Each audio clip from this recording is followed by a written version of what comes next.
ऋतुचक्र फिरत असते, महिने उलटत असतात. मग मध्येच कुणीतरी घरातील प्रौढ व्यक्ती म्हणते, यावर्षी अधिक मास आलेला आहे. आजचा व्हिडिओ अतिशय महत्त्वपूर्ण आहे. काही गोष्टी आपल्याला माहीत नसतात आणि काही गोष्टींची आपल्याला खात्रीही नसते, की या गोष्टी कराव्यात की करू नये. आजच्या व्हिडिओमध्ये आपण त्या गोष्टी जाणून घेणार आहोत. आजचा आपला विषय आहे अधिक महिना आणि अधिक महिन्यात जोडवी का बदलायची? आणि दुसरी गोष्ट म्हणजे आईची ओटी का भरायची? किंवा या महिन्यात म्हणजेच अधिक महिन्यात आईला आपण कोणती एखादी वस्तू किंवा गोष्ट देऊ शकतोय, ज्या गोष्टीला आई कधीच नाही म्हणणार नाही. पहिली गोष्ट म्हणजे आपल्याला अधिक महिन्यात आपण आवर्जून सर्व महिला जोडवी बदलतो. कारण आहे ना, या धावपळीच्या जगात लेडीजकडे जास्त करून नोकरी आणि घर सांभाळून तितका पुरेसा वेळ मिळत नाही. आपल्यासाठी काहीतरी करण्यासाठी म्हणजे खरेदी करण्यासाठी. आणि जोडवी ही आपण अशी आवर्जून कधी खरेदी करतो तर ती फक्त अधिक महिन्यातच. एरवी कितीही प्रयत्न केला तरी आपली टाळाटाळ होत असते. पण अधिक महिन्यात आवर्जून जोडवी महिला चेंज करतात. नंबर 2, नवीन जोडवी बनवतो आपण पहा. तर त्या पाठीमागचे काय कारण आहे हे मी सांगणार आहे. पण जोडवी कशा पद्धतीची असावीत, याचे फायदे, हे सगळं आपण आजच्या व्हिडिओमध्ये बघणार आहोत. त्यामुळे व्हिडिओ स्किप न करता व्हिडिओ लास्टपर्यंत किंवा संपूर्ण पहा. आणि जर तुम्ही पहिल्यांदाच माझ्या चॅनलवरती आलेलं असाल आणि तुम्हाला हा व्हिडिओ आवडला तर व्हिडिओला लाईक, चॅनलला सबस्क्राईब आणि व्हिडिओ शेअर मात्र करायला विसरू नका. तर महिलांच्या आयुष्यातला जो शृंगार असतो म्हणजे लग्नानंतरनं जी सौभाग्य अलंकार महिला धारण करत असते, तर मंगळसूत्रानंतरनं दुसरा जो अलंकार असतो तो पायातली जोडवी अगदी महत्त्वपूर्ण आपण मानत असतो. बघा, लग्नामध्ये मंगळसूत्रानंतरनं पायामध्ये जोडवी हा अलंकार आवर्जून हा घातलाच जातो. नंबर 3, तर कारण काय असतं ना, चांदीचा थेट संबंध हा चंद्रग्रहाशी आहे आणि चंद्राचा प्रभाव आपल्या आरोग्यावरती होत असतो. आता त्या पाठीमागची काय कारणं आहेत हेही आपण लक्षात घेऊयात. बघा, जोडवी म्हणजे जोडी. पती पत्नीच्या जोडीचं जे नातं असतं ते अधिकाधिक दृढ व्हावं, या पाठीमागची ती भावना आहे. कारण त्याला शास्त्रीय कारणसुद्धा आहे. आपल्या धार्मिक गोष्टींमागे, दैविक गोष्टींमागे, संस्कृतीमागे एक शास्त्रीय कारण दडलेले आहे. तर महिला वर्ग लग्नानंतरनं जोडवी का घालतात?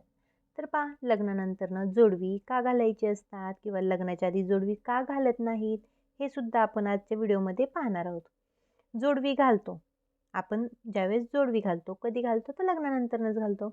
आणि आपण ज्यावेळेस जोडवी घालतो तर अंगठ्याच्या शेजारचं पायातलं पहिलं बोट असतं.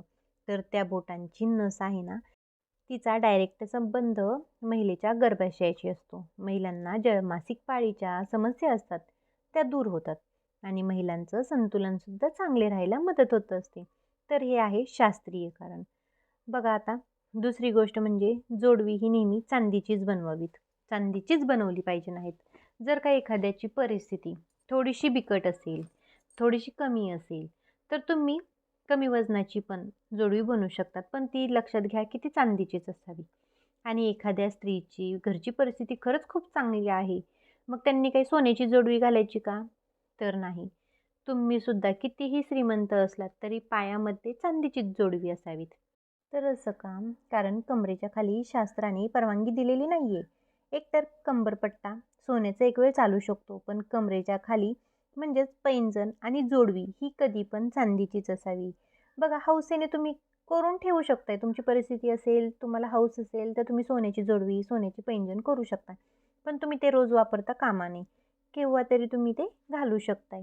आता काहींना प्रश्न असेल की नाही ताई, आम्ही सोन्याची पैंजण, आमची जोडवी आहेत, आम्हाला ती घालायचीच आहेत. तर कसं असतं ना, त्या पाठीमागचेही शास्त्रीय कारण मी तुम्हाला सांगते. बघा, सोनं म्हणजे सोन्याला आपण काय म्हणतो, लक्ष्मीची उपमा देत असतो सोन्याला. लक्ष्मीचं स्थान देत असतो आपण सोन्याला. मग आपण कोणतेही म्हणजे आता धनत्रयोदशी दिवशी, लक्ष्मीपूजन दिवशी आपण सोन्याची पूजा करत असतो.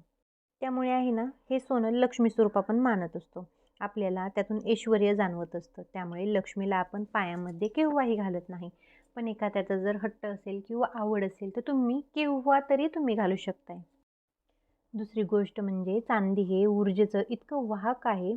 चांदीतून जी ऊर्जा वाहते, जसं की आपला पाय जमिनीला टेकला जातो, जोडवी घातल्यानंतरनं जमिनीतली जी ऊर्जा आहे ती आपल्यापर्यंत पोहोचते. म्हणजेच चांदी हे एनर्जी सप्लाय करत असतं, एनर्जी वाहून नेत असतं. म्हणून चांदीचीच जोडवी घालावी. जोडवी आपण वापरून वापरून त्याची झीज होत असते पहा. अधिक महिन्यात आपल्याला आपल्या जोडव्यात भर घालायची आहे आणि नवीन जोडवी बनवून घ्यायची आहेत. पती पत्नीच्या नात्याला जोडण्याचा हा जो बंध आहे ना, याला जोडवी असे म्हणतात. आणि शास्त्रीय कारण तर मी सांगितलेलंच आहे की जोडवी आपल्यासाठी किती हेल्पफुल आहेत म्हणून. बघा आता आपण अधिक महिन्यात महिला वर्ग जोडवी बदलतो. इथून मागे जर कोण बदलत नसेल तर या वर्षीचा अधिक महिना केव्हा आहे हे तर मी तुम्हाला सांगणारच आहे. पण त्या महिन्यात तुम्ही आवर्जून थोडी का होईना तुमच्या पहिल्या जोडव्यांमध्ये भर टाका. त्याचबरोबर अधिक महिन्यात आहे ना, सर्वांनाच माहिती आहे की जावयाचा मानपान केला जात असतो. परंतु त्याचप्रमाणे अधिक मासामध्ये विवाहित मुलीनं आपल्या आईची खणा-नारळाने ओटी भरायची असते. तसंच साडी देऊन आईचा सन्मान करायचा असतो. भारतीय संस्कृतीमध्ये संस्काराला अनन्यसाधारण असे महत्त्व आहे. सौभाग्यवती किंवा सुवासिनी गर्भवती स्त्रियांच्या साडीच्या पदरात तांदूळ, सुपारी, हळकुंड, नारळ आणि काही वस्तू घातल्या जातात. यालाच आपण ओटी भरणं असं म्हणतो. ओटी भरणं खरं तर गर्भधारणेचं प्रतीक, मातृत्वाचं प्रतीक मानलं जातं.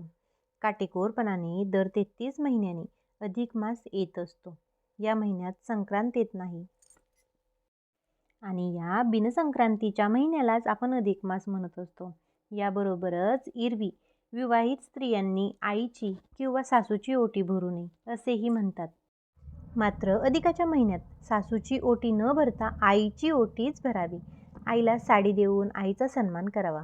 मात्र अधिक मासात फक्त आईची ओटीच का भरायची असते, एरवी का भरू नये? कारण आपल्याला आईच्या ओटीपोटात मुलगी स्वतः असते आणि म्हणूनच अधिक मासातच आणि फक्त अधिक मासातच आईची ओटी आपल्याला म्हणजे मुलीला भरायला भेटत असते. कारण मुलीच्या आईनं सर्वात मोठं असं दान, कन्यादान करून खूप मोठा त्याग केलेला असतो. तसेच अशी आई खूप पुण्यवान स्त्री असते असंही म्हणतात. तेव्हा अधिक मासात आईच्या या सर्वोच्च त्यागाबद्दल कृतज्ञता व्यक्त करण्यासाठी आणि पुढचा जन्म त्याच आईच्या पोटी मिळावा अशी ही त्यामागची भावना आहे. बघा, याबरोबरच अधिक मासामध्ये अशा पुण्यवान स्त्रीचं पूजन करून पुढं अधिक पुण्य मिळवण्यासाठी फक्त अधिक मासातच आईची ओटी, साडी, खणा-नारळाने ओटी भरण्याची पद्धत आहे. किंवा अधिक मासातही विवाहित स्त्रीनं आपल्या सासूची ओटी कधीही भरू नये असेही म्हणतात. का तर सासूने नवरा म्हणून मुलाला आपल्या पदरात घातलेला असतो आणि मुळातच सून तिच्याच घरी आलेली असते. याचबरोबर सासूने आपल्या मुलाला लग्नविधीतच आपल्या सुनेच्या ओटीत घालून त्याला गृहस्थाश्रम स्वीकारण्याची परवानगी स्वखुशीने दिलेली असते आणि ती ओटी सासूला विवाहित मुली परत करत नाहीत. म्हणूनच सासूची ओटी भरायची नसते. आईची ओटी भरणं शक्य नसेल तर एखाद्या सुवासिन स्त्रीची ओटी भरावी. अधिक मासाबद्दल खुद्द नारायण सांगतात की विश्वाचं कल्याण हे सत्कर्म्यांच्या आणि दुष्कर्म्यांच्या प्रमाणावर अवलंबून असतात. आजकाल दुष्कृत्यांचंच प्रमाण वाढल्यामुळे ते पाप आपल्याला सहन होत नाही अशी 12ही महिन्यांची तेव्हापासूनची तक्रार होती. त्या 12ही महिन्यांनी आपापल्या पोटातील फक्त तिसराच हिस्सा बाहेर काढून टाकला आणि आपला पापोद्धार कमी केला. परंतु 12ही महिन्यांनी काढून टाकलेल्या त्या पाप भागांपासून 13वा महिना म्हणजेच अधिक मास उत्पन्न झाला. तो पापमयी असल्यानं त्याला मलीन मास किंवा मलमास असे नाव पडले. तर या काळामध्ये पुण्य कमावणारी कार्य केल्यास त्याचं अधिक पटीने फळ आपल्याला प्राप्त होत असतं असंही म्हटलं जातं.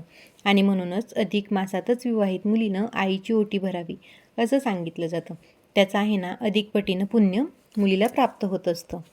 तर यावर्षीचा अधिक मास 17 मे 2026 रोजी म्हणजे रविवारी सुरू होत आहे आणि 15 जून वार येते सोमवारी पहा.